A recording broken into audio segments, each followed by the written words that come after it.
Hello, my name is Ole Dörlemann and I'm part of the team behind the 24-hour series. It all started in 2006 right here with the 24 Hours Dubai as a single event, and over the years has developed into a multinational racing series for amateur and gentleman drivers, with GT and touring car machinery racing together, semi-pros joining the amateur level, and we are happy that this portfolio has been in 2018 on 7 countries, 3 different continents, and we're very proud that we could organize this. The 2018 season started at the Dubai Autodrome in the Middle East early in January as the traditional season opener for GT racing, and was the 13th running of the Hankook 24H Dubai. This was also the first race of the Championship of the Continents. We are at the Dubai Autodrome for the 13th time already for the Hankook 24 Hours of Dubai. It's beautiful weather today. Actually, it's always beautiful weather in Dubai, and I'm really looking forward to it. I expect a lot of excitement the coming 24 hours because we have 91 cars on the start grid. Pro drivers, amateur drivers, fast car, less fast cars. We have everything for an excitement race. The pace car pulls off the track and 90 cars from the GT and TCE series are turning onto the main straight for the start of the 24 Hours of Dubai. The lights are out and Mirko Bortolotti in the green 964 Lamborghini takes a lead in the first few metres. Behind him, Christopher Mies in the 777, up from 4th and battling for 2nd. Yeah, the start was very good. It was the first time I did the start of the 24 hours race, and yes, it was very good. It was not as complicated as I thought. You can never predict the outcome of an endurance race, as Mirko Bortolotti is finding out. He's going well, but a tyre blows, handing the lead to his competition. Once Mirko was gone, I had the lead and I tried to pull a gap. I could open up the gap a couple of times, but then you hit big traffic, 5-6 cars at the same time, and you really have to stop on the track more or less. And he was back on my bumper again, so it was tough. But again, I could open up, and it went a bit up and down. But it was a very good fight, yeah, the whole hour long. It's a problem for the number 28 car of Dubai-based GP Extreme team that causes the first code 60. Unfortunately, we had a gearbox problem during the first stint when Axel was driving. Problem that was too big to fix, or at least it would have taken too much time, so we decided to retire. Teams take this opportunity to get their car to the pit lane for the allowed 50% of their fuel allowance. The touring car number 786 of Scan Grip Racing and the number 85 GT entry of Pro Sport Performance have had a collision.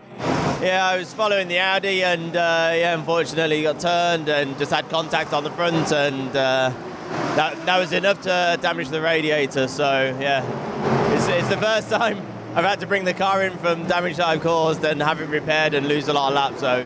Not the first issue for the number 63 Porsche of Race Pro Motorsport. They're slow on the track. Yeah, I think it was just a failure of some kind. So we had a drive shaft basically just snap the bolt. So I'm not really sure particularly how it happened, but that's what happens sometimes in endurance racing. There's smoke at the pit lane entrance. It's the Ram Racing number 5 that's on fire. Suddenly at turn 14 I hear a strange noise. So I talked to the radio to Dan and decided to pit immediately. Pit lane entry, the car stopped completely and there were flames coming out of the exhaust. Yeah, I need to see what's going on, but doesn't look good. We wave goodbye to the Dubai day with an extraordinary view. The number 3 Mercedes still battling for the lead. We're running very close to the leader, a couple of seconds behind, and everything is going to plan. So we're in 2nd position, and hopefully, yeah, we can take the lead at some point. The car was performing very well. We lead the class, the 9-1 AM class for a long time, but then we had a problem. We thought it's a drive shaft.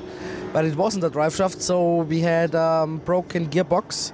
We got a new gearbox, brand new gearbox from Porsche, and now we tried to catch up.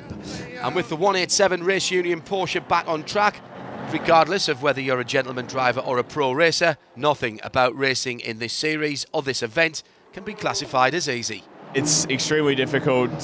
One struggles to see a little bit at night, and it's just really hard to judge depth, and a few sectors, especially sector 1, is really, really dark. So actually Klaus and myself did most of the driving at night. That's why we try and keep the pros in at night. It's much easier. Well, it's not easy, but it's much easier for us than it is for them. There's a spin for Roland Eggemann, but he gets the car turned around and continues his race.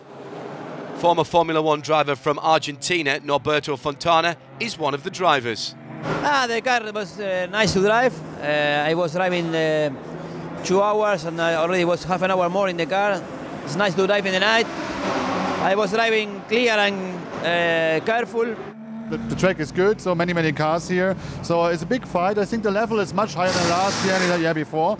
And we have many pro drivers here, and also the night speed is higher, maybe 3-4 seconds than last year and the year before. So it's a hard race. We started at 2 o'clock in the afternoon. It's now 2 in the morning. We're halfway there. The top 4 still on the same lap after 12 hours of racing. Manthey Racing's number 12 Porsche has a 10-second gap back to the number 3 second and the number 2 in third. The 777 of MS7 sitting in fourth. In SP2, the number 58 Mark car of VDS Racing Adventures is well ahead of the 201 KTM Crossbow from CCS. In third, the 246 Crossbow of KTM Motorsport Australia. There's a big gap in the 991 Pro Class 2. The FAC number 62 Porsche has a solid 13-lap lead over the RS car number 82 in second. Third in the 991 Pro Class, the number 63 Race Pro Motorsport Porsche. Some of the drivers have already competed in Creventic organised races before and therefore have experience racing in the dark.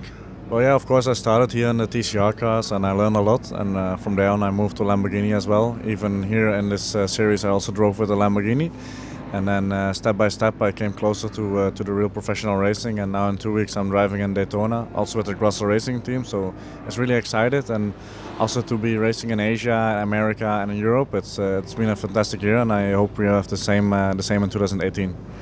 At the end of the resulting Code 60, the KTM 201 of CCS Racing catches fire. Charles Arndt quickly parks the car close to the pit lane entry. A smart move, as the fire goes out when the car comes to a standstill. The car is pulled to the pits, and after just a couple of minutes' work, is back out into the race. A mesmerising sky at the break of day, and especially here in Dubai, you can see why they call this the golden hour. Dawn also means the countdown to the finish is starting. Does that impact the team's strategy? The strategy for us is always really simple. It's just stay out of trouble, go as quick as you and the car can handle without causing any damage, and that's what we've done. So yeah, so far it's been good. Problem for the Perfection Racing Europe Ginetta number 239. Although they don't yet know which car hit them, that should be an easy task for CSI Dubai. Well, this was found inside the backside of my car, so I guess it shouldn't be too hard to find somebody who's missing this. The race leader has just had its pit stop and gets back out without relinquishing the lead. Obviously the AMG is a really reliable car, it's a really fast car, which we can actually see. We were always one of the fastest cars out there. And yeah, it really felt awesome on the night, and yeah, I had really a lot of fun. Not for long. Very fast situation, and I know to see the cars were extremely slowly drive on the end of this right line from, and in this moment where I see the car will stand for me and can not brake and turn the car and then crash in the Black Falcon Mercedes. Yes. Although the track hasn't changed, going back to racing in the daytime is different from racing in the dark. The car reacts to the heat a little bit different, so as the sun comes up, the temperature rises, the car reacts a little bit differently, so we can't push quite as hard as we were through the night, so we have to reserve a little bit more. and kind of keep a bit within ourselves and within the tyres during the day. The 82 Porsche of RS Car Motorsport were towed in at 4:30 in the morning, but now, 7 hours later, they're ready to go back out and race. We just repaired the gearbox because it's broken and we can find another one. But our friends help us and we take the gearbox from another car. Now we need to make about 50 laps to make a result because we need to 60% of the race. The 60% rule is important, especially for those running the full championship and looking for season points. Jules Westwood, out of the dual racing Porsche. Happy to have raced, happy to be out of the car. I haven't raced for like a year and a half, so to come back and do a 24-hour race, it's physically quite demanding. And obviously in the daytime it's now got quite hot in the car, so I was struggling towards the end of the stint. I was glad for the driver change. And now just minutes of racing remain. The anticipation grows in the pit boxes, and with just seconds to go, it's the pit wall that is ready to cheer home the number 2 Mercedes-AMG GT as the winner of the Hankook 24 Hours of Dubai. The honour of the last stint and bringing the car home for victory, Abdulaziz Al Faisal. It's a long time coming. It's my second victory here, but it's a special one. This year it's been tough, a lot of competition, a lot of cars, and yeah, thanks to the team, thanks to the drivers, my teammate, for keeping the car in one piece and bringing it home. Now let's take a look at the final standings of the GT Series. Black Falcon pacing themselves to hold on to their 2-lap lead in their Mercedes-AMG GT3. Manthey Racing profited from the late mistake from the 964. Bad luck for the Austrian GRT Grasser Racing team and their Lamborghini. In the classes, A6 Pro, the number 2 Mercedes, took the win. In the A6 Amateur class, it was the SPS Automotive Performance number 16 who won and finished in an excellent 4th overall. The trophy for SPX will go back to the Ukraine in the hands of the Tsunami RT number 37 Porsche team. The fastest 991 Pro car was the FAC Autotech 62. The 996 AM class was won by Race Pro Motorsports with their number 67 car. The Mark Focus number 58 of Belgium team VDS Racing Adventures won SP2.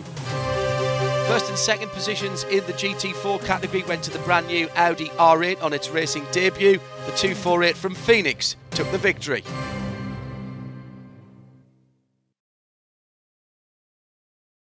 This is endurance. This is endurance. That makes fun. Yeah, this is endurance. This is endurance. I love my job. It's I wouldn't do anything else. If I would sit in the office the whole day, I would kill myself. This is endurance.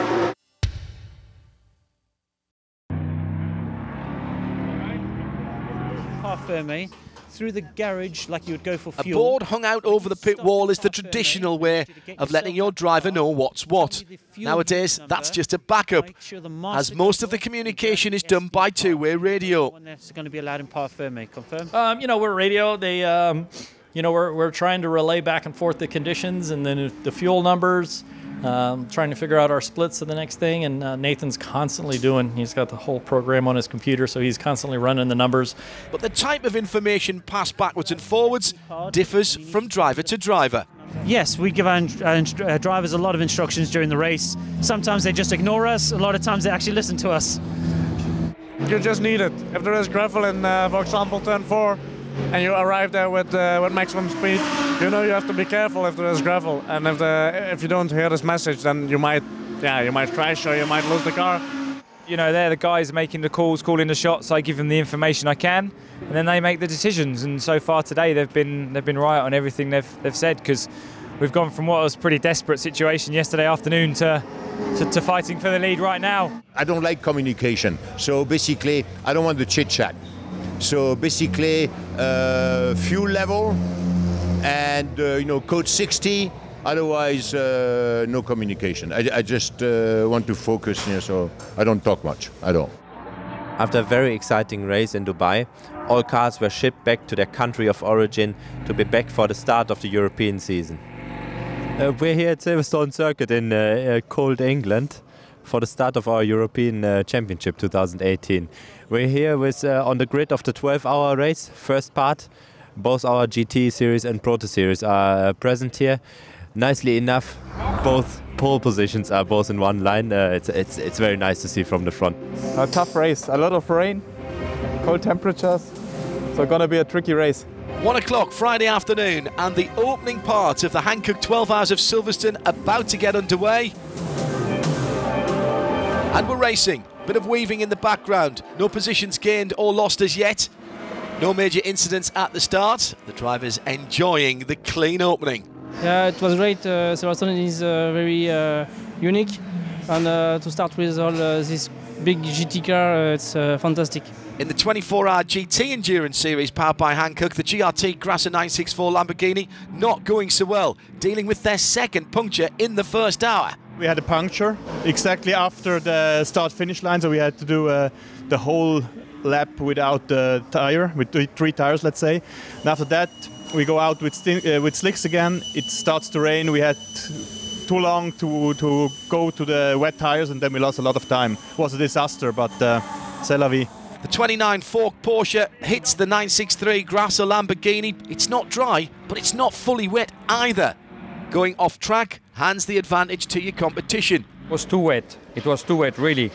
You know, I tried to pass the car 11-1, and it was at the end of the straight line where the stand of F1, and I tried to take the curve. I put the brake, and the car was, you know, turning. At 6 o'clock, the Ferrari of Bohemia Energy Racing with Scuderia Praha is the first to take the interim checkered flag. We've completed 5 out of the 12-hour race, so not even halfway through. And with the TCR cars right behind them, the second part of the Hankook 12 Hours of Silverstone is underway. The start was really great for me. I started P9, and after 2 laps I was P3 or P2, I think. The car felt great, so it was really, really good. I enjoyed a lot. I had a lot of fun. Just running, just keeping the car in, on the surface and trying to not to make a stupid move with other drivers. Being honest, the drivers here on the start, they were all professionals, so they know what they're doing, and they are not crazy fighting for a position when it's a 12-hour race. And I had the chance to move up, and it was nice. The Mercedes doesn't work so well with the full wet. We cannot get tyre temperature very easily, so we lacked a bit of pace for the first few laps of the race today. But as soon as the standing water went, and as soon as the tyre started to work, the Mercedes AMG GT Rofco racing car was fantastic. The Porsche of Herbeth Motorsport needs a little Marshall power to move its 911. The weather conditions are very bad. You have a dry line on the left and the right side is wet, and we have slow cars. They've overtaken a slow car. It was too fast, I couldn't brake, so I go into the gravel. The Rofco number 31 is racing hard. It leads the race today and is trying to extend that to take an accumulated win. And now we're sort of fighting for the lead, so everything's to play for. Conditions are changing by the lap. Rold's done a fantastic job this weekend, and Dan Brown now doing a good job in the car. I made a bad call. We were out on rains, and I thought we could go to dries on our last fuel stop, and went out for about 2 laps and was like, yeah, this isn't going to work, so we had to come back in and put rains back on. So beautiful English weather. We've learned a lot about racing here at Silverstone, and next time we'll be a little stronger. The first to take the orange flag, the number 31 from Rofco Racing. An orange flag is an unusual way to finish a race, but that's because the touring cars are continuing throughout the night until 10:30 tomorrow. All the calculations have been completed. In the 24-hour GT Endurance Series powered by Hankook, and after all penalties have been applied, it's the Rofco Racing team that leave this 12 Hours of Silverstone as the winners. The Porsche 29 Porsche second on the podium. The third place trophies go to the GRT Grasser Lamborghini team. In the classes, A6 Pro, same top 3, Rofco Mercedes AMG GT the victors. A6 AM Car Collection Motorsport number 34 takes the top step. Speed Lover Porsche number 78 wins SPX. And in the 991 class, the E-Deck Sport Racing number 75 takes the championship points for victory back to France. Different models have different handling characteristics. One of the major influences in how the cars go around the circuit is where the engine is placed. The Audi is more driving like on a nasal, and the Porsche with the heck engine is driving more on the back axle. And if you have a front driven car, you have mostly, if you are with much speed, oversteering. When drivers switch cars, they need to get used to the different handling characteristics. We are still learning this car. It's new to us, and I haven't raced a front-engine car, I think, in 5 or 6 years, and so it was definitely it's an adjustment for us, and we're still learning the car both from a setup perspective with engineering and also driving it. You have in the first time you need to understand the car. It's a completely different driving position, driving style, and so you have in the beginning it's a lot of understeer, but you have to know the car. You have to brake earlier, so you have to make more zigzag race than like a line like this. 1 month after our race in Silverstone, we moved to a new circuit for the 24-hour series with the running of the Hankook 12H Navarra, the second round of our European Season Championship. The 12-hour race will be split in 2 parts, 3 hours today, 9 hours tomorrow, and then an intervention break with Park Fermé in between. I will start from pole, so we try to keep the lead for the race. And I will drive as much as possible. Then Chantal will do the rest of the stint of the first 3 hours, and to try to keep it on the lead lap. The safety car dives off the track at the very last moment. Now the pole sitter controls the field to the start-finish line, and as soon as the lights are out, we'll start the first ever Hankook 12H of Navarra. And the lights are out. The GT cars rush towards the first corner. The pole sitter, the number 1 Hofer Racing AMG, goes into turn 1 with a little gap to the rest of the field. 3rd, 4th and 5th, Forsch Porsche, Herbeth 911 Porsche and the Bohemia Energy Ferrari, chasing each other, but 10 seconds behind the leading pair. My car and the Ferrari was going quicker at this moment, and suddenly in turn 3, the Ferrari tried to pass me on the inside. I was inside, but he can't see me because it was a really tight corner and long braking, and we just touched a little bit. And I say sorry to him, and he said sorry to me, and was normal race. The dynamic of the race is fascinating. Some cars perhaps a little slower on track, but can go longer on their fuel, so they gain back positions. Belgian-based QSR Racing School team had an issue with the car. Yes, we had a big problem for refueling. It took us more than 7 minutes, so we lost a couple of laps, and this was really a headache for us. We don't have any idea what the problem is, but we need to solve the problem. Philippe Valenza ended up in the gravel trap at the end of the back straight. The class pole-sitting car can't be repaired at the track and is withdrawn.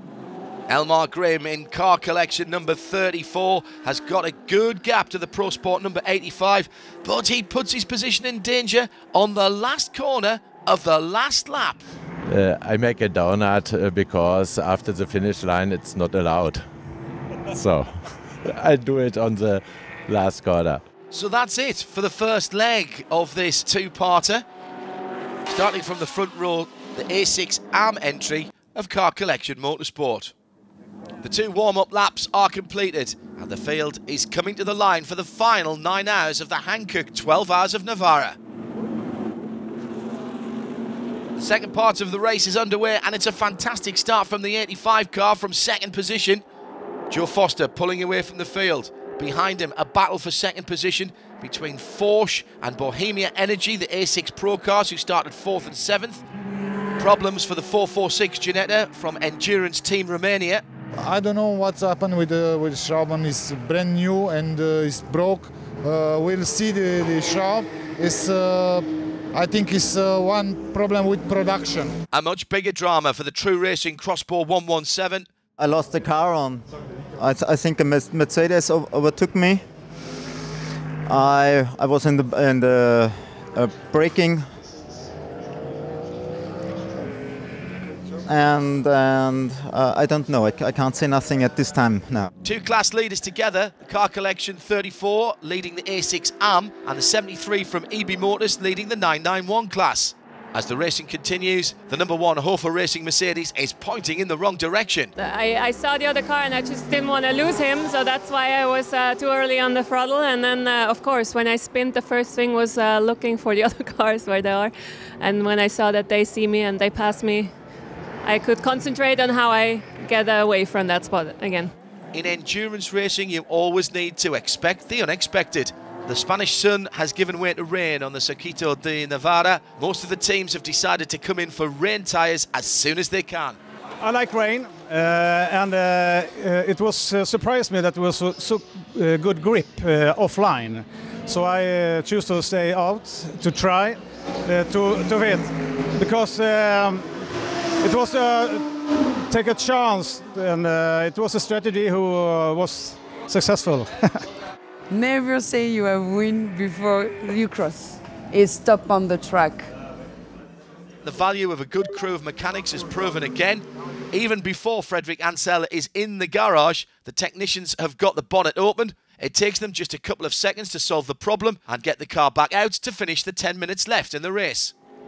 The flag is out, 12 hours are completed, and it's the Czech team of Bohemia Energy with Scuderia Praha that takes victory on the maiden race of the 24-hour GT Endurance Series on the Navarra circuit. Everything must be perfect, and this time we did a perfect job. I did, Iri did, Josef did, and also all the crew did a perfect car, and so that was a perfect race. The final standings confirm the 3-lap lead and the win for Bohemia Energy Racing with Scuderia Praha. Notice in second, the Car Collection Motorsport 34 has a slightly larger margin over third place than the 1.6 seconds at the line. That's because there was a 20-second penalty for the number 85 Pro Sport Performance Mercedes added after the race. Bohemia Energy wins the A6 class, 29 Porsche second, E-Tech 17 third. In the A6 AM class, Car Collection wins from Pro Sport in second and the Swiss team number 15 in third. 991 EV Motors 73 takes the victory, Huber second, 64 Porsche Lorient third. VDS number 58 are the only occupants of the SPX podium. The other competitors didn't finish the race. And in GT4, QSR Racing School take home the trophies for their class win. The 446 Endurance Team Romania Ginetta team are second. After our first visit to Spain in the 2018 season, we went to Italy for our next 12-hour race, the third race of our European Season Championship. This is endurance. Endurance means be fast but not too fast, and try to keep your pace over a long period of time. Don't overdo it. Don't make any mistakes, or let me say as less mistakes as possible. And try to keep the pace and try to keep the car in good shape. That's endurance. This race series always has a special Panta fuel station, refuelling there instead of in front of the pit garage. There's a safety dividend for everyone in the pit lane, and it makes it cheaper for the teams who don't need a refueling rig. It also makes it very easy for the organisers to check if fueling rules are being adhered to. I'm Sheriff and my team are checking if the drivers are replying to the amount of fuel they are allowed to take. The technicians in the fuel station miss most of the action, so why do it? Why I do it? I love motorsport. It's my life. It's my second job. In main job, I'm a mechanic in pit stop. I have pit stop. The dynamics of the race are ever-changing, and that's why team members have to be ready to go at any time. The 24-hour series powered by Hankook is organised by Creventic, and they like to pick tracks that fires the imagination of the drivers. That's why we're at Imola. We are in Italy, in Imola, at the Enzo Edino Ferrari circuit, and we are here for the third round of the GT series. For me, the start is one of the best things on the whole race, because you are full with power, you're waiting only for the lights. The lights are red, then the lights are going green, and everything is gone, and that's nice, really nice, it's cool. At the front, the Hofer number 1 gets ahead of the pole-sitting number 5 from Ram Racing. Back down the field, there's plenty of battles too. The 34 from Car Collection Motorsport started from the 13th position. It's an unlucky 13 for them.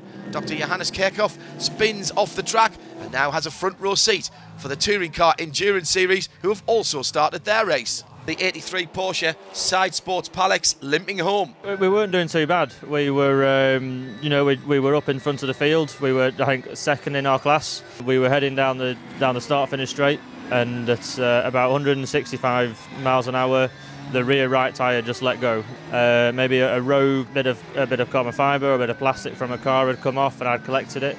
Because that was clearly my fault, because I lost concentration. Everything worked so far, although it's our first endurance, and the pace of the drivers was really good. The car worked very well, and in the end, one driver, in this case me, has thrown away the result. Now in the lead, the 5 Mercedes from Ram Racing. It's not a big lead though, and they can't hold on to it when Raymond loses the car. I pushed too hard and I lost it. During the afternoon it gets more slippery, people get off the track, it's more dusty, and the tires are not, they're great, but then obviously if you have them on the car for a longer time, then yeah, so that's why I lost it. Just before the end of this first part of the race, the number 11 takes a late pit stop. We would like to have a full tank and new tires for tomorrow's stint for the start. So we do it like now. We will not change the driver. The checkered flag is out, which pauses the race, ready to continue for the next day. Saturday morning, and the grid is reconvened on the main straight. The drivers will continue where the race left off yesterday. It's the usual rush towards the first corner. Good start from the green number 15, but then it falls back to the 4th place from which it started. Start was quite hard. A lot of pro cross in front of me, so I saw that I think one of the Porsche was not so good on the start, and I was trying to pass him outside, but another Porsche on the left side was also a good starter, and then I brake a bit before to don't crash. The 94 having problems with track limits. I throttled too quickly. That's why I lose the car. But I control immediately. I say I don't move too much. I say like this, and no throttle, no brake. I can restart with the car, and the car have no problem. At the front of the field, we have a new leader, the number 911 Porsche from Herbeth Motorsport. Yeah, it seems to be a good race so far for us.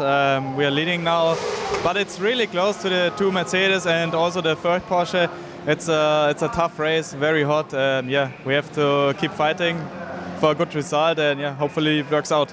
New to the series are the Russian drivers who've joined Team Speedlover in the number 88 Porsche. Yes, I really enjoyed. First of all, maybe in first part of training, testing, I may be quite afraid, but step by step I go faster, and I am really happy what my speeders go up, and now it's comfortable for me. May in Italy, and it's a hot day. In July or what, I would expect 30 degrees, but not in May. It's very hot, and I have no word for this, just icy.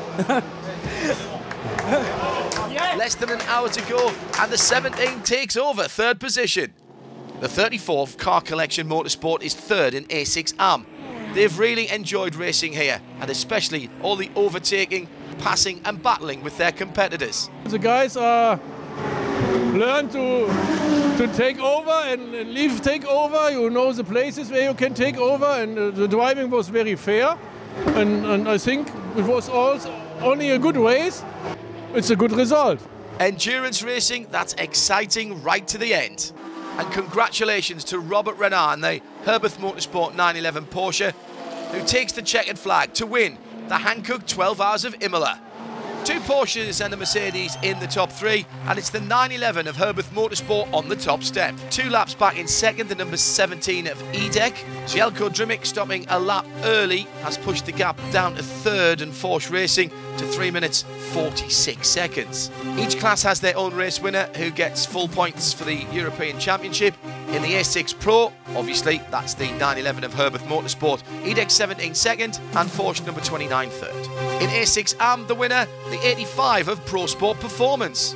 Swiss team 85 second, Car Collection 34 third. In SPX, the 77 Lamborghini of GDL Racing is victorious. Speed Lover 78 second, CDS number 58 third. Porsche 991 Cup Class, EB Motors number 73 wins by a lap. Porsche Laurent 64 is second, Van Berlo number 56 in third. In GT4, it's a clear win for Allied Racing number 63 with their Porsche Cayman. QSR Racing Skill 254 in second. In July, we went to Portugal for the 4th round of our European Season Championship. It was combined to be also the 2nd round of our Championship of the Continents. It was a very great facility, very modern facility in the Algarve region. You'll find drivers who become team owners in order to race. This series is fantastic. You can always buy drives, but there's a group of friends. There's about 8 of us to get together and we just want to choose to race with each other. So buying the car and we own the team just makes it a lot more fun. As a driver, you may not have the choice of your teammate, but that's not the case when you are the team partner. It's much better because you can choose the drivers. So I can decide it whenever we go and in which team, so it's better. Not every team owner sets up a team to drive themselves. Most are there as a business and to accept customers. Normally I want to have customers for my car, and when I have one seat free available, I take it, yes. But normally I want have full customers. Welcome to Portugal. We're here for a battle in the Hankook 24 Hours of Portimao. We're here at the Autodromo Portimao, and we're here for the Hankook 24 Hours of Portimao. The Mercedes of SPS Automotive Performance leads the field out of the final corner. 2 formation laps completed, and the 24 Hours of Portimao is about to get underway. The lights are off, and from 5th position, here comes the yellow number 27 GP Extreme Renault trying to make up positions before the first corner. No, it was just close racing, but very clean racing of everybody. Obviously, everybody knows that it's the start of a 24-hour race, and we all try to make up a position if possible, but without taking big risk, without touching each other, because it makes no sense in a long-distance race. Antonin Borger in the number 24 Mercedes AMG is in a stint-long battle with the identical car of Christian Frankenhout in the Hoffa Racing number 1. It's so nice battle because it's a very clean battle all the time, but this race it's so nice.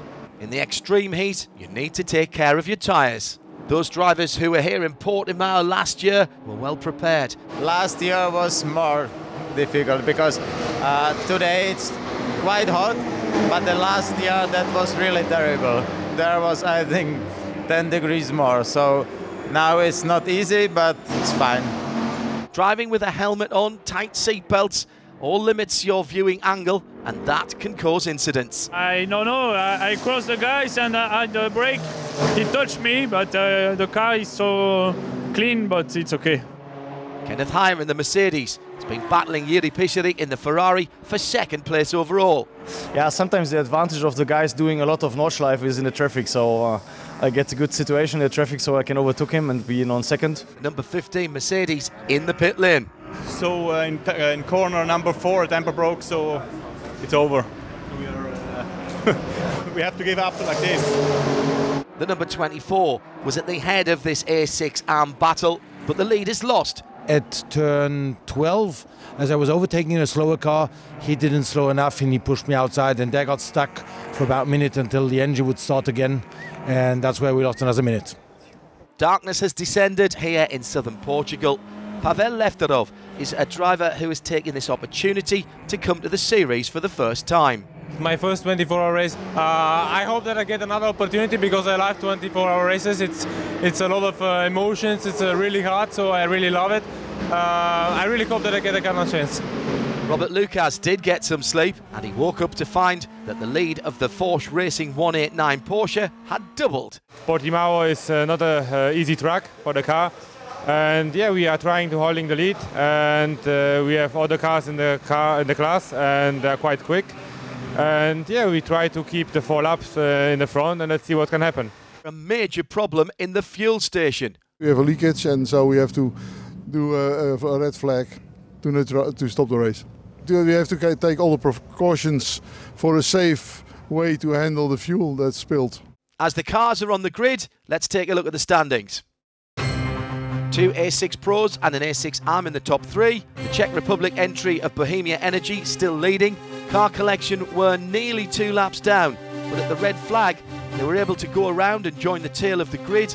That's reduced their deficit to just a lap. Third, GP Extreme Renault number 27.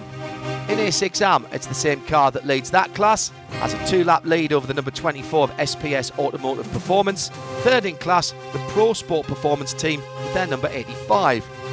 The 991 class is firmly in the hands of the Porsche Racing Cup 2 Porsche. They've amassed a 6-lap lead over the Track Club Cup 1 Porsche, EB Motors, in third, a lap further back. It was quite a unique situation, having had a red flag, but the race is going to continue. This is endurance. You are nothing without 20 or 21 good pit stops and all that stuff. You have to really, before the preparation or when you have little issues and code 60 situations, so the team has to be really good what to do, what happens, when this can be and all that stuff. Yeah, this is also really important that the team is good on that stuff. And yeah, this is endurance, huh? From the onboard camera, we see something that looks a little like a seatbelt coming from the dashboard. It's not a seatbelt, it's something else entirely. No, it's not a belt, it's the net for the safety. We have on the right and on the left side, so it's for safety reason. A driver who can tell us a little more is Charles Esplanade. The FIA terms it a racing net. So differs from the standard window net that you see, the square net. So a racing net is designed for a different purpose, obviously. It enhances the ability of the full restraint seat, the head restraint seat. As president of Safecraft, he's worked on improving safety and usability as the regulations have changed. It used to only be required on the right-hand side, and you can see there's a different mechanism for the right-hand side. As the technology evolved and the understanding of how accidents happen and certain types of wrecks, the Grand Am series in America started requiring it. They wanted to require it on the left side. So obviously with the driver change in endurance races, you got to be able to get in and out of the car very quickly. So we developed this quick push button release. It's very easy for just about any driver to be able to get it in and out as quick as they can, and so it helps with the driver change.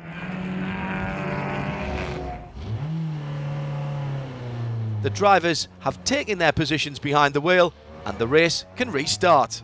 To make it fair for everyone, the race directors have decided to start with a long code 60 so that all cars have ample time to refuel. This morning during the restart we put Joe in the car, so he went out and did a double stint, because within our category we need to make sure that the bronze and silver drivers, they complete 50% of the race, and so we put them in whilst it was nice and cool. It makes it a little bit easier for the body without the sun sort of beating down on the track and on the cars.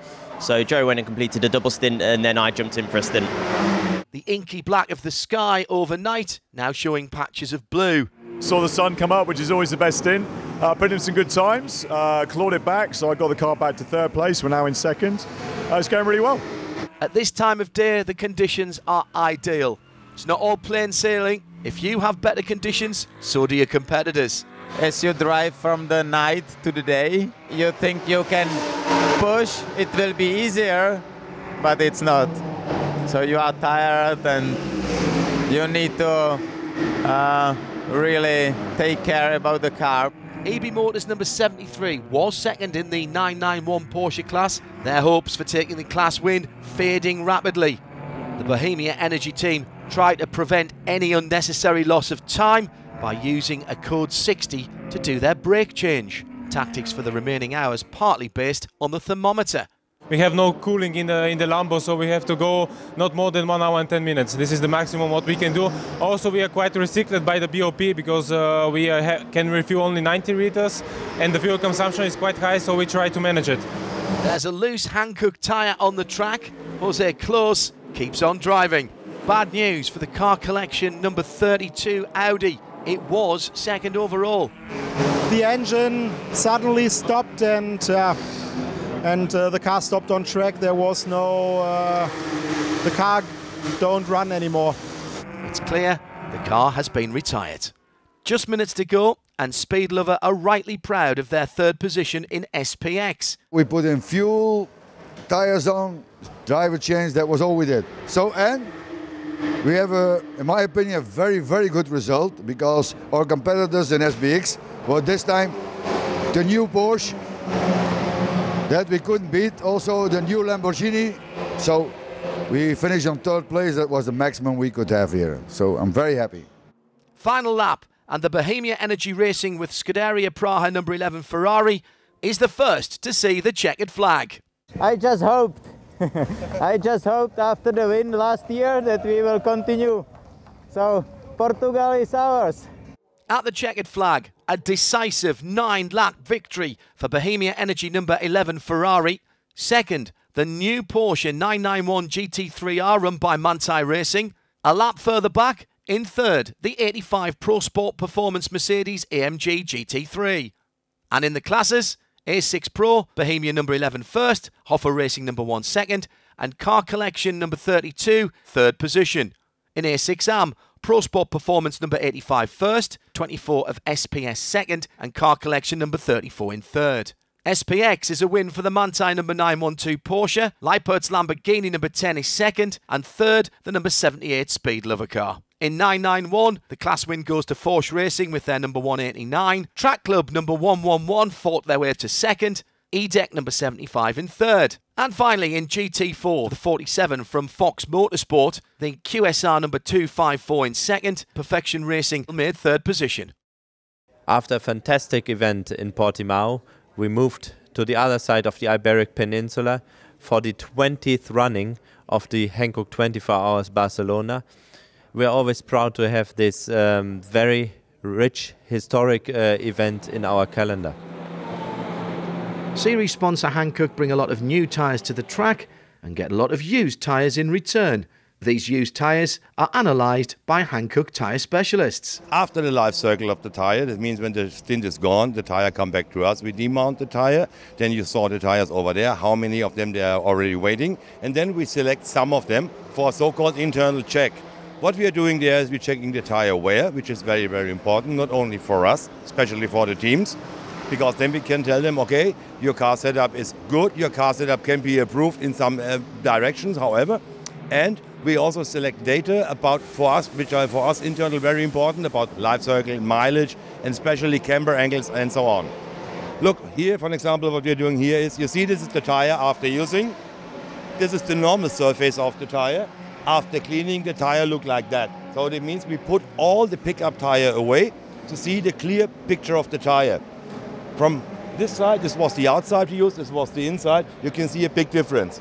Here you can see the tyre wear, where you have the so-called indicators. Outside it looks really good, but here inside the tyre, you see it's nothing there, it's gone. And you see also the different shape. Here especially, it really looks very good. Here the problem already starts, and this is already a zone inside the tyre where the tyre was used almost too long.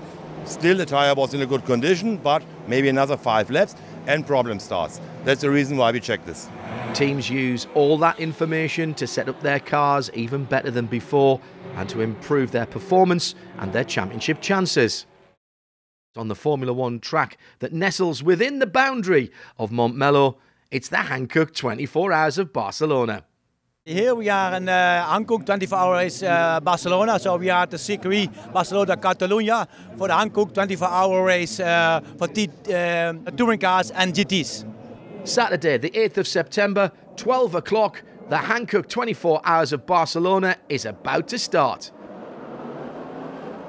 As the lights go out, the full grid accelerates towards the first corner, and the cars are starting to get into their rhythm without incident. Christian Frankenhout in the number 1 AMG Mercedes. He started from 4th, but already 2nd. In the top 6, 3 Mercedes AMGs, an Aston Martin, an Audi, and the Ferrari from Bohemia Energy. I just stay out of the trouble and try to keep my pace.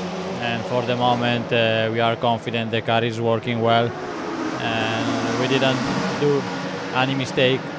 The German Car Collection Motorsport team have a burst tyre on the front straight, and they will be the first pit caller. We had a problem with the tires. The no any problem, but in one corner, the car, in the rear, the tire break. One driver who is certainly pleased with his time on track is Dimitri Angelabert. My stint was beautiful, and during maybe 20 laps I was just behind a Ferrari, and it's a big pleasure to make a big fight with him.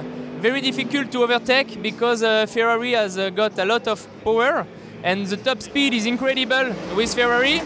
The 204 reverses, having had issues. The 65 tries to recover from a spin safely, driving away from the circuit through the gravel trap, but gets stuck.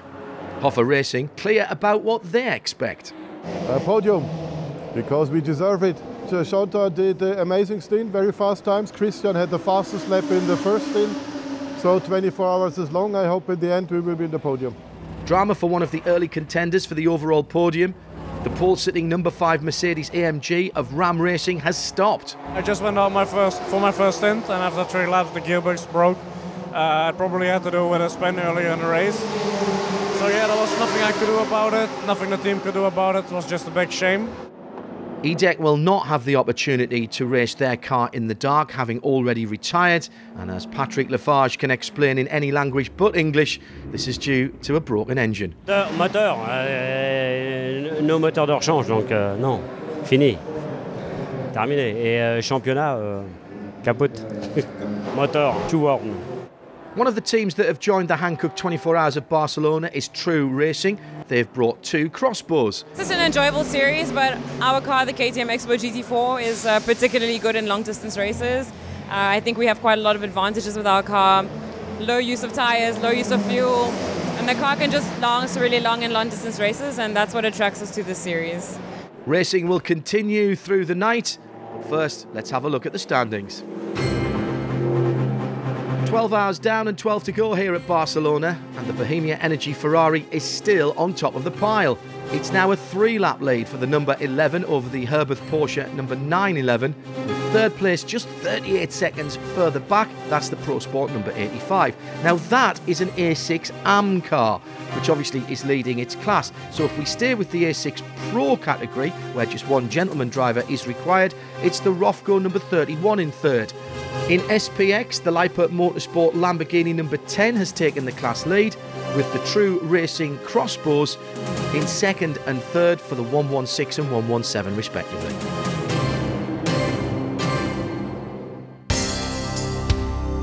This is endurance. Motorsports is anyway a team sport, but when it comes to endurance racing, you have to work much harder together as a team. Everybody has to have a good understanding, and compromise is so necessary. So it's a race where everybody has to come together as a team. I'm with this team since 3 years, and we are a family. The series is organised by Creventic, who are renowned for their efficient organisation. The volunteers have all kinds of responsibilities and are part of the big Creventic family. I'm here, and where they need help, I can help them. What I like about it is the team spirit, that you can do such a great event with a few people and make this happen. So that's what it brings me, to be part of this team. I like sort of work here since 2015. So, and you experience things and you learn a lot, so you can do stuff more than last year and you learn more. So, being a volunteer has its own rewards. People approach us because they like motorsport. Every official and every volunteer is a passion for motorsport. So they have a nice weekend to help us out. That's a good combination. Any 24 hours is not easy, and the experienced drivers know this. Well, I've done a lot of 24-hour races, so I know that there's always a moment in every 24-hour race I've ever done where I question my sanity for being here, and I think this one is no different so far. In endurance racing, consistency is a key word, but not every type of consistency is helpful. Yeah, we had a problem with the pin that is keeping the wheel. They just cut and I lost the tire, the left rear.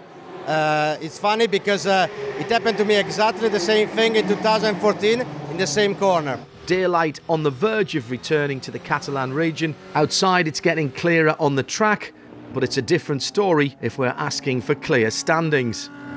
Yeah, it's always like here. It's the rum racing cars, the pro sport cars, and our drivers, their drivers, so it's quite equal.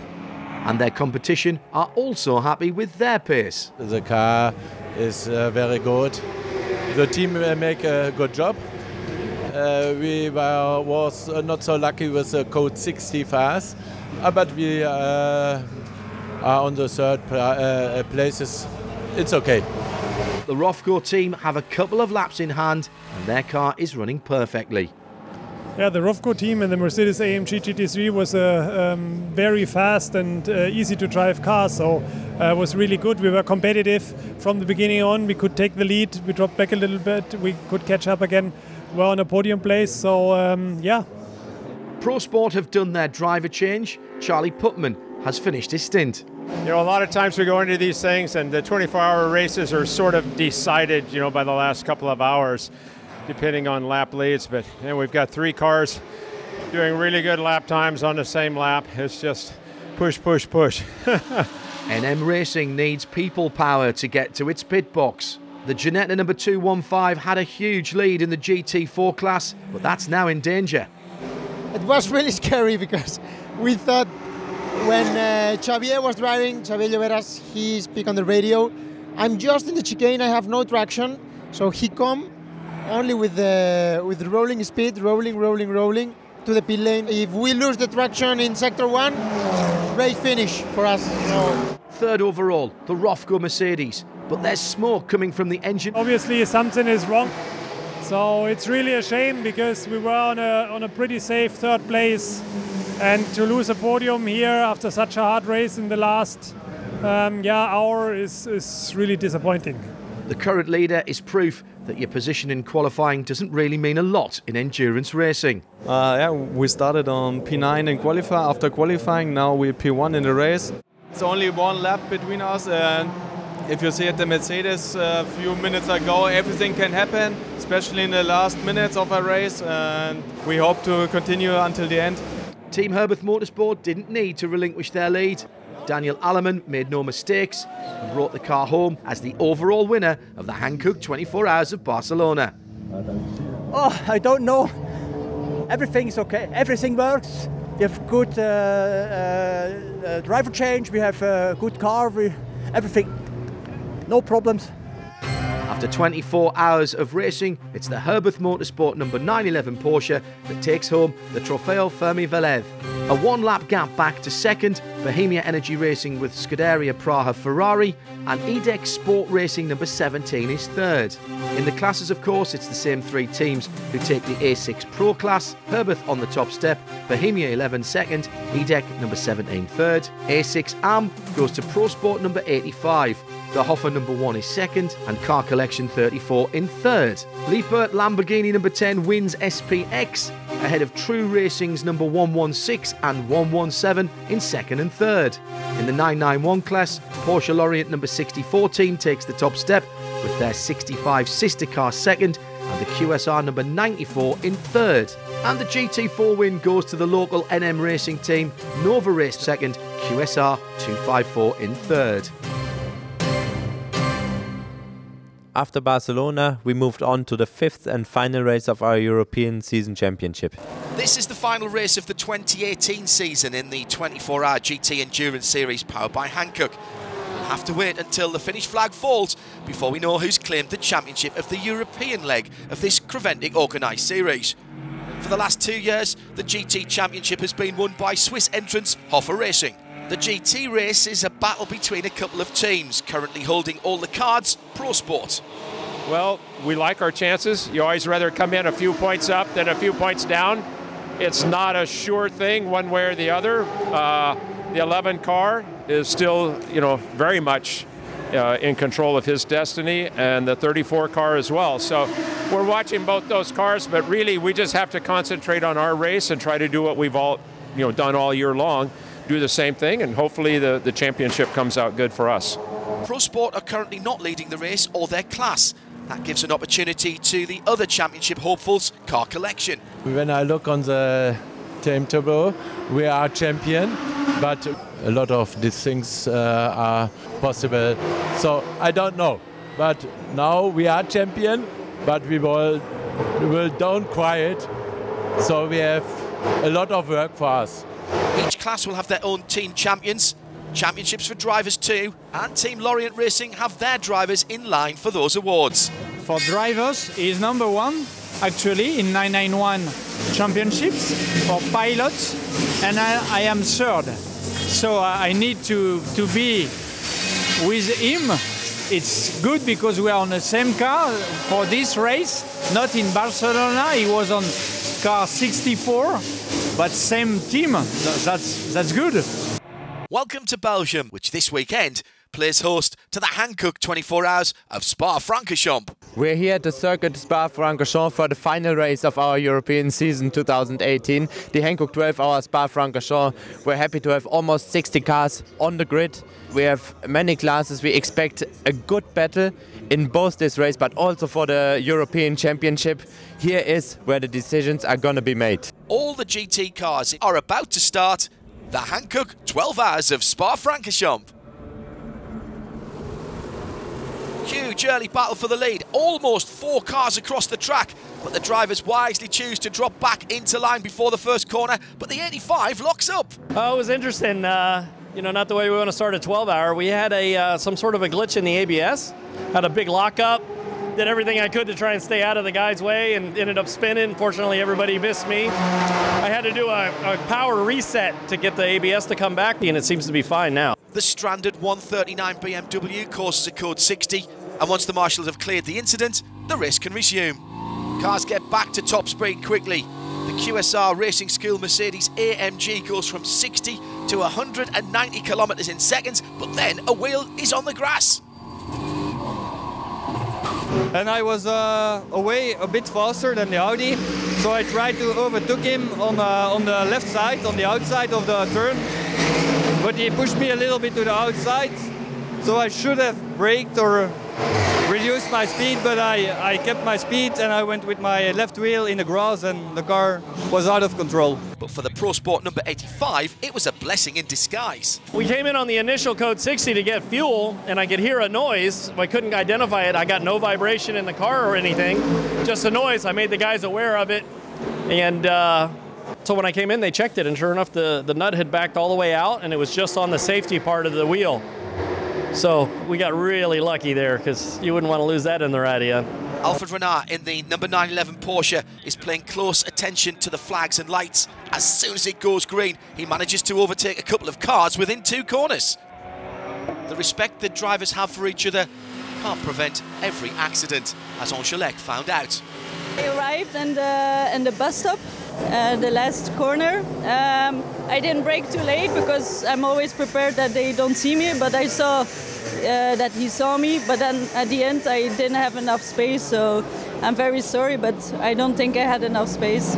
The Pro Speed number 85, meanwhile, still needing to work hard for a chance to win the championship. With the 11 Ferrari leading, the 85 only has to finish 4th. That should be within the team's grasp. We're in 5th place right now, but closing on 4th, so we hope we can get there. Yeah. Drama for Alfred Renard in the 911 Herbert Motorsport Porsche, and the destroyed tyre is obvious. He's had a bit of luck here, as this part of the circuit has some runoff, so Alfred could steer straight and keep the car under control.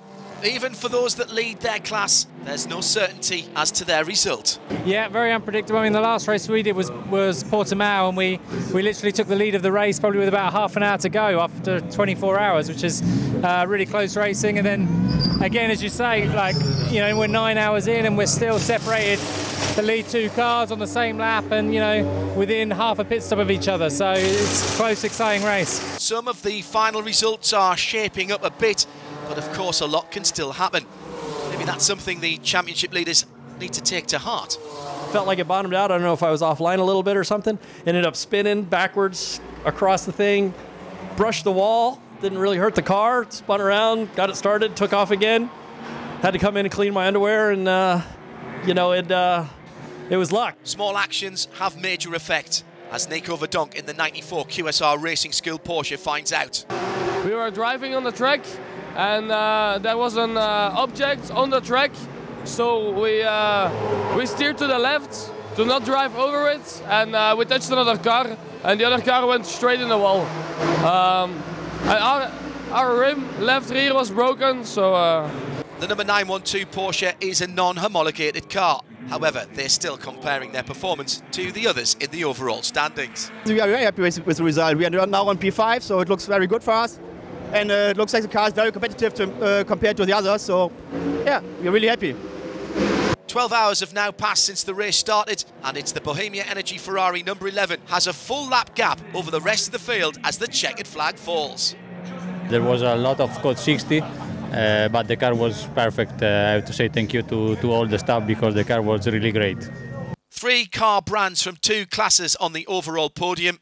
The top step claimed by the Czech A6 Pro Team Bohemia Energy Racing, their Ferrari number 11, giving them the win. SPS Automotive Performance number 16 Mercedes, second overall, just 18 seconds ahead of Car Collection Motorsport Audi number 34. Quick look at the classes: A6 Pro, Bohemia number 11 win, Hoffer Racing number 1 second, MP Motorsport number 19 third. In the A6 AM class, SPS Automotive Performance number 16 claims the win, Car Collection number 34 second, and Pro Sport number 85 third. Manthey Racing, of course, take the SP4 class win. The win in SPX goes to VDS Racing Adventures number 58, Speed Lover 78 second, and the Mark Cars is third. EB Motors number 73 takes the win in the 991 class, QSR Racing School 94 in second, and Lorient Racing third. In GT4, Fox Motorsport wins the class with their number 47, Mark Cars number 250 second, and Gamsitz Motorsport 256 in third. After the finish of our European season in Spa, we had a great party to celebrate the winners of the European Season Championship. The winners in the overall category were Pro Sport Performance with their Mercedes AMG GT3 number 85. Second was Car Collection Motorsport with their Audi R8 LMS GT3 number 34. And Bohemia Energy Racing by Scuderia Praha with their Ferrari 488 GT3 number 11. In the classes, the winner of the A6 class was Pro Sport Performance with their Mercedes AMG number 85. The SPX class was won by Speed Lover with their Porsche 991 Cup number 78.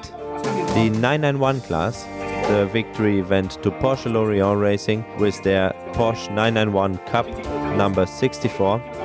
The SP2 class was won by VDS Racing Adventures with their Mark Focus V8 number 58, and the GT4 victory went to QSR Racing School with their number 254 Mercedes AMG GT4. And there is still more racing to come.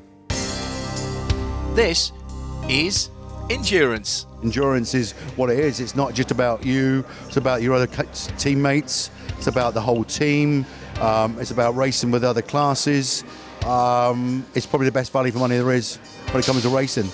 And it's not just over in 20 minutes. This is proper, you know, heart-stopping stuff at times, but it's good fun.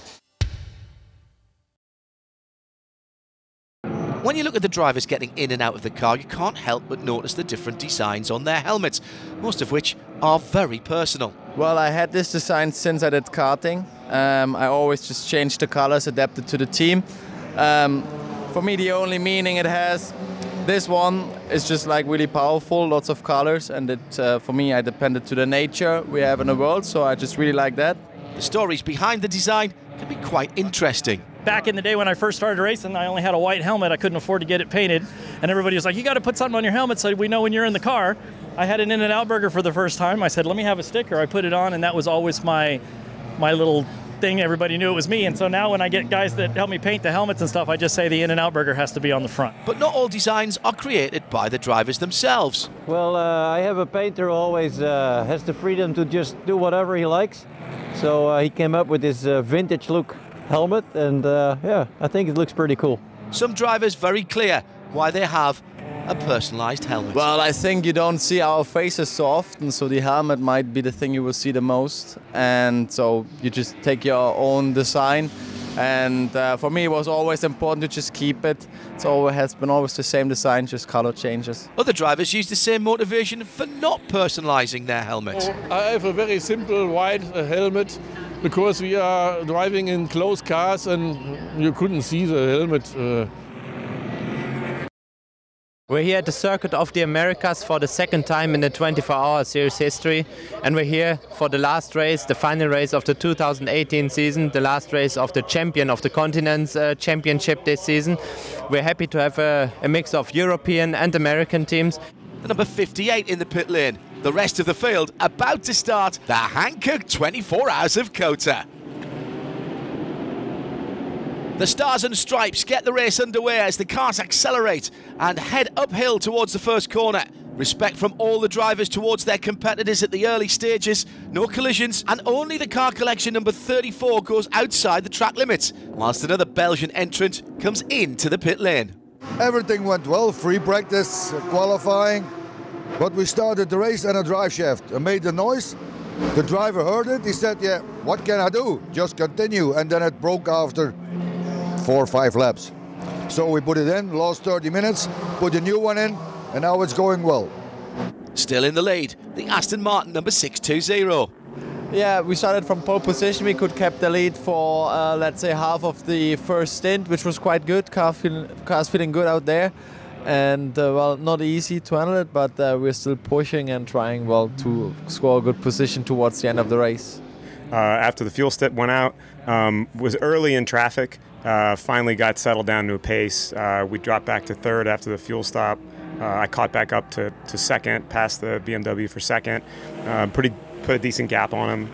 Crucial time in the race now as the leader is trying to put another lap on the second place car, but Ben Keating pushes too hard and spins. It's been a fraught opening for the 40 Brookspeed Porsche, visiting the pit crew rather too many times. Well, they seem losing power. You can't get the full RPM going down the straights. It'll only rev out to about 6.2 instead of the top rev. So we've got no losing power. So it's obviously not getting all the full fuel pressure. So we brought it in to find out what the issue is. Gustav Edelhoff is in the car collection 34, but his stint doesn't end as expected. And he have only Thorn 3. And I was 4, and then we touched together. It was not a very hard touch, but on the small car there was no damage. On our car they broke the steering. You have to keep your concentration for every single second of your lap. It was just so stupid. So my foot slipped off the brake onto the accelerator where my left foot brake, and that's all that did it, just for that split second. Chapman takes over the car, but has a fire at the left-hand side near the fuel tank. Yeah, I was a little nervous. Anytime you see fire in a car, you want to pull over and get out.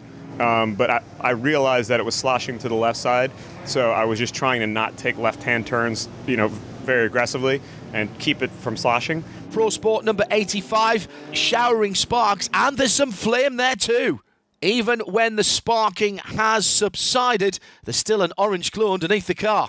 So obviously at night time everything's sort of highlighted and you can see the exhaust and the brakes and everything glowing, which you wouldn't normally see in the daylight, so more than likely it'll just be the exhaust glowing. Drama on track but off camera as the race leader has had an accident and has to be pushed back into its garage. It's the end of the race for the car that was leading.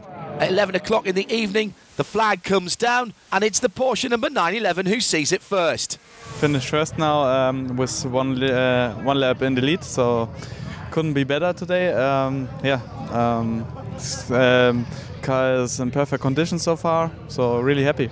So let's see how they'll start tomorrow by looking at the standings at the end of the first day. Herbeth Motorsports number 911 Porsche has 316 laps under its belt and will start tomorrow at the head of the grid. Alongside the number 3 Black Falcon Mercedes, the 24 SPS Mercedes in third, but as we've seen, a lot can still happen.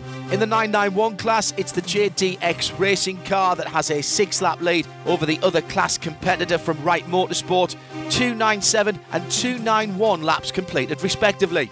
In A6 AM, It's the Pro Sport entry that benefits most from the intervention this evening, so the 85 will start right on the tail of the number 24. The number 41 from HB Racing start tomorrow 7 laps behind their class leader.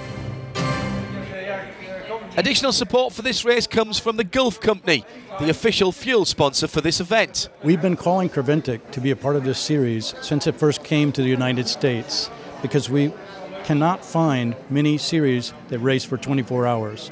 Again, with Gulf's racing history in endurance racing, we wanted to be a part of this series from the very beginning. Any drivers on the podium at the end of this race will certainly remember Gulf's involvement in the COTA 24 hours. Not only is Gulf here to supply the racing fuel, but we've got an extra special gift for all the podium finishers today.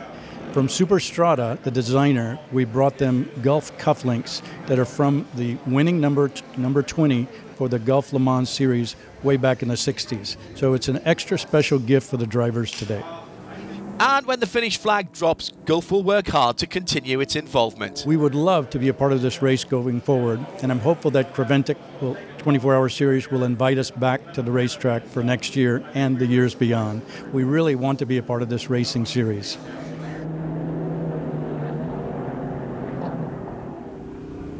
Sunday morning in Austin, Texas. The cars are out on the circuit. Tommy Lagerson has gone back into the pits. For now then, that's one fewer car that will restart the Hankook 24 Hours of COTA. Once again, the Stars and Stripes unleashes the field as they head uphill to the first left-hander on the circuit. Ample width of the track here, that even with 4 cars side by side, still enough room to manoeuvre. You can clearly see the spray on various parts of the track, with the Porsche 911 still in the lead after the first few corners. Black Falcon, number 3, second place, and in the rear view mirror of the Porsche. After a couple of laps, finding out my lines on the circuit, because it's actually the first time driving here, but also in the wet, obviously, as for a lot of other people. But, you know, you always have to find the grip levels, and we're doing really well. Racing right on the limit. SPS number 24 following closely, but finding out the track is still a little too wet. Lance Bergstein putting a couple of spins to his name.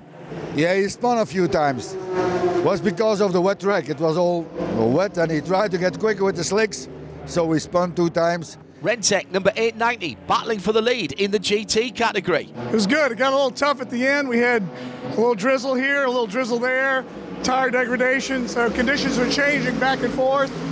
And I was in a battle with the other car for the lead, so at the end I was fighting to kind of keep it on track because the tires were gone. It was fun though. The right rear was stuck on the hub. The mechanic couldn't get it out, so we thought it was an issue with the suspension. So we wiggle tested it to make sure that the tie rod and the upper control arms were okay. And then we found out it was just stuck on the hub. So then we had to literally kick it off. So close to disaster. Darren Jorgensen in the 113 BMW just misses the back of the number 34 as he slides into the barriers. Yeah. That can happen, of course. It's racing, and so sometimes you need some luck. The number 91 Porsche found itself stranded once again. This time, the team made the decision that they wouldn't repair the car. Unfortunately, no. We had a couple of small issues. One of them turned into a bigger issue. It's the car was running really well. I mean, we'd already gone too high on the engine temp, and it wasn't worth going anymore because we'd already probably damaged the engine. Currently leading in the Hankook 24 Hours of COTA, the number 3 Black Falcon Mercedes. Those who have gone without problems so far often see themselves leading their class. It's fantastic. The balance is really good, and the car is held in one piece the whole event. We raced this event last year and won the Cup 1 class, so back with an M4 to try to defend our win today. But also their success. Wilfred Marafina is pushing his smoking Le Mans into the pit lane, flagging down the safety vehicle to get an extinguisher handed through the fence. Yes, so we had to get, actually the driver went out and the marshal handed him an extinguisher so he could put out the fire by himself and then push the car trying to get back into the pits. Obviously it was much faster with the tow truck, but we try to never give up, so if the driver can help, the driver helps. Meanwhile, the overall race leader will take that checkered flag. What an awesome result. These guys are awesome. All their stints were great, and the team fought through some of the issues we had, and it was perfect. Top step of the podium for Black Falcon number 3. They held their lap lead over the 911 from Herbeth Motorsport. Third on the podium, the 85 Pro Sport Performance Squad with the Americans Putman, Esplanade and Foster with their teammate Adam Christodoulou.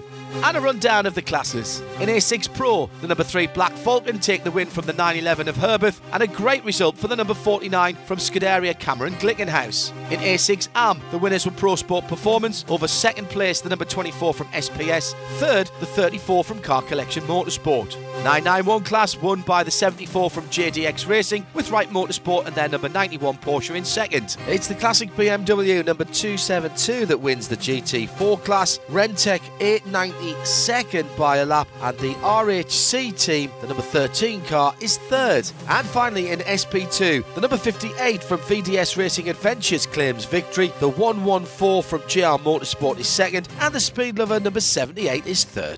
With the conclusion of our Championship of the Continents in Austin, Texas, America, where participating teams needed to take part in all 3 races, the victory went to Pro Sport Performance number 85 Mercedes AMG GT3. In second place, VDS Racing Adventures with their Mark Focus V8 number 58.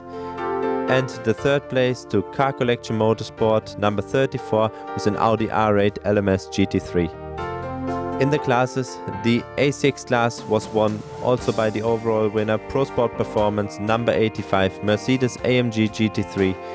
The SP2 victory went to VDS Racing Adventures number 58, and the GT4 class was won by Perfection Racing Europe number 239 with their Ginetta G55 GT4.